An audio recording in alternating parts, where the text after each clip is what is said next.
Welcome back to Crunch Time.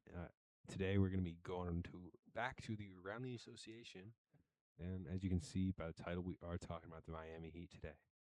Miami Heat, similar to the Sixers, are a team that have done a pretty big amount of moves, and they've got a lot of stuff to talk about. So let's get into it. Let's knock out the big one out of the way. They acquired Giannis Antetokounmpo.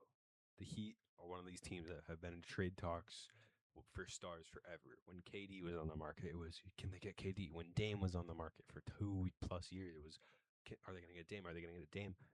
What are they going to package? Tyler Hero, a few first round picks. Never got any of them. I'm sure there's more that I'm forgetting. They're probably on the Bradley Beal market too. So yeah, they finally got a superstar, and it's one of the best.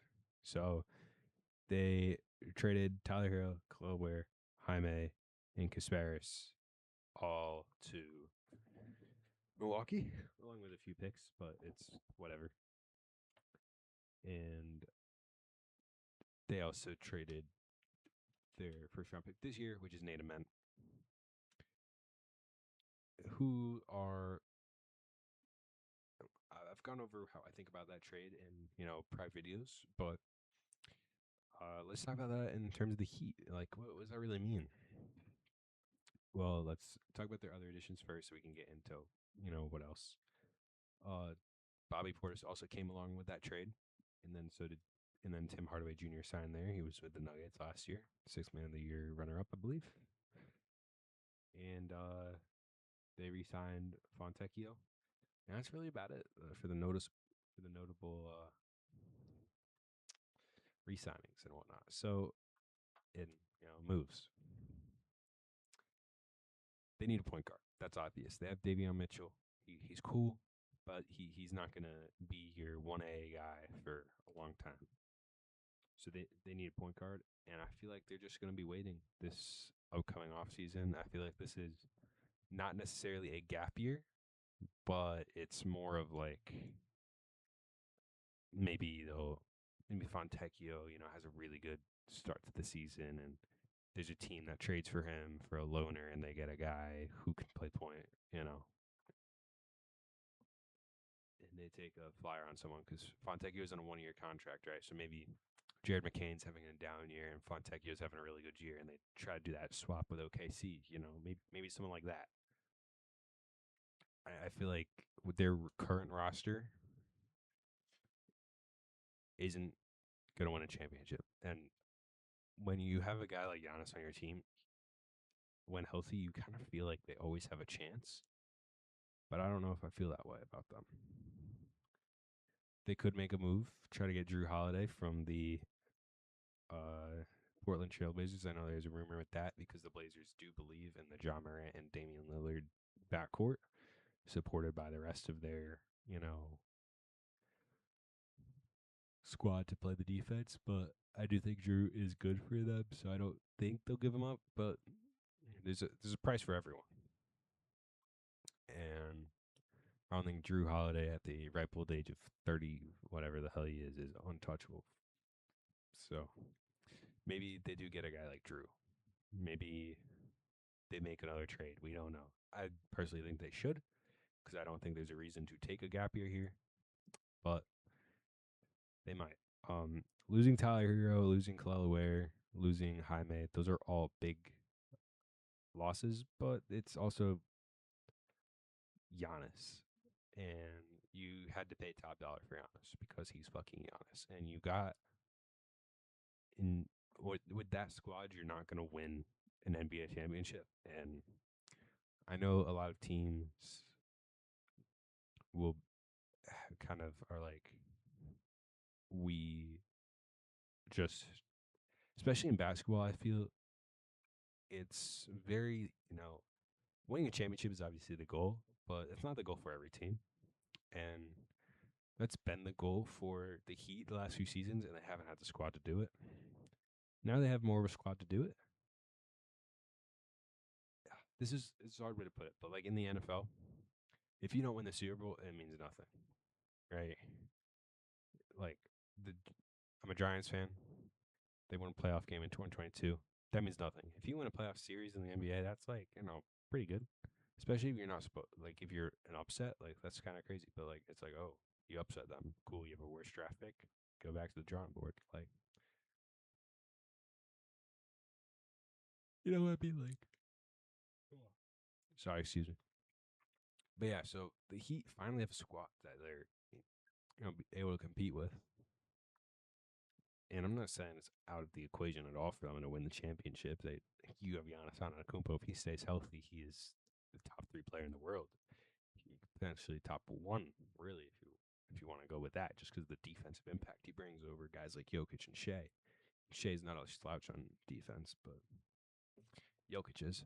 But yeah, it's kind of basic outlook for the Heat. So I did my power rankings yesterday. I had them at 6. Why did I have them at 6 under guys like the Pacers and the Knicks and the Celtics and the Sixers and the Raptors? Well, there's a few reasons. Obviously, all of those teams, aside from the Pacers, were in, I guess, well, the Sixers and Heat were around the same record last season. But I think the Sixers were made more improvements than the Heat did because although yes, they brought in Giannis, they did also lose a lot, and they didn't really replace that with anything aside from Giannis. The Sixers lost to Paul George and they brought in Jaylen Brown, but they also brought in LeBron and made a bunch of other moves. And I'm literally looking at the acquisition list, and it's Tim Hardaway Jr., Bobby Portis, Giannis, and there's re-sign list, and then a bunch of departures, like a lot of departures. Holy shit, that's a lot of departures. But yeah, the Heat kind of set a big package, and they definitely took a huge gamble on Giannis because we haven't seen a healthy Giannis in a long time. And is that a Bucks medical staff issue? Maybe. The Bucks medical staff has historically been bad. If you remember back in, I think, 2012, the Warriors wanted to trade either Steph Curry or Monte Ellis because they had a similar situation to what the Blazers are in this year with Ja and Dame. They had too many they didn't complement each other. They were both guards that were, not a great factor in defense. And they decided that they were going to trade Steph Curry for Andrew Bogut, former first round pick former first overall pick who wasn't going to pan out. And what did the Bucks do? They said, we don't think Steph Curry is valuable enough. His ankles have too many injuries, and we don't want to take that bet. So we'll take Monte Ellis for Andrew Bogut. Obviously, in hindsight, that was the wrong move. But I don't know how much the medical staff over there in Milwaukee has changed, but maybe they're overlooking Giannis injuries, and maybe they're, just not taking it seriously.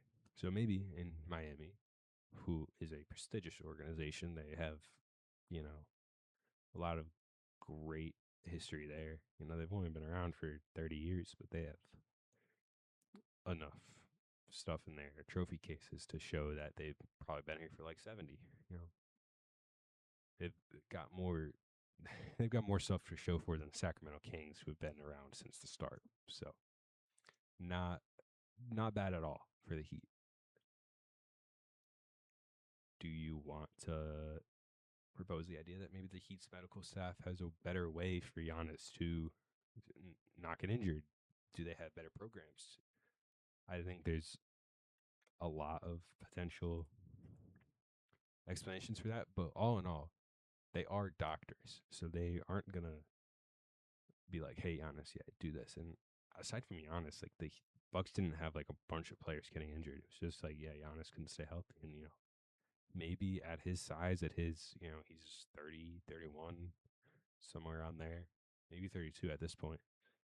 But he's getting up there in age, and his play style is not the type of play style that is gonna keep you from getting injured, So there's a lot to take in with the Heat, but all in all, I don't think the Giannis signing was bad, or the Giannis trade in general, because in my opinion, what you had, you couldn't win with, and that's the Heat's goal. The Heat aren't like the Kings, where their goal is to just fucking make the playoffs, win a playoff series, right? The Heat are like, hey, we want to win 4 playoff series. We want to win the 16 postseason games this year. So it's a thing of we're the Miami Heat. We're an organization who hasn't won in a while, and we need to get back to that. Therefore, let's put all of our eggs into this one basket where if this guy can be healthy, if he can return to his MVP form, he can bring us there like he did the Bucks in 2021. Now, you don't have it's a little bit different of a team because Bam Adebayo at his current state is probably better than anyone else that was on that Bucks team in 2021. However, Bam Adebayo doesn't complement Giannis's game like someone like Drew Holiday and Chris Middleton did. Now you have Drew Holiday light and someone similar to Chris Middleton, I guess, in terms of Andrew Wiggins and Davion Mitchell. So maybe you can get it done. Maybe Davion takes a leap. And I think Tim Hardaway Jr. is good. He's very up and down, but if he can be up more than down this year, you never know. Maybe he will be that guy that they need. And if come June 2026 they are in the finals and they are, dominating and they win, I would not be surprised. I would definitely say that Giannis had to have been healthy though.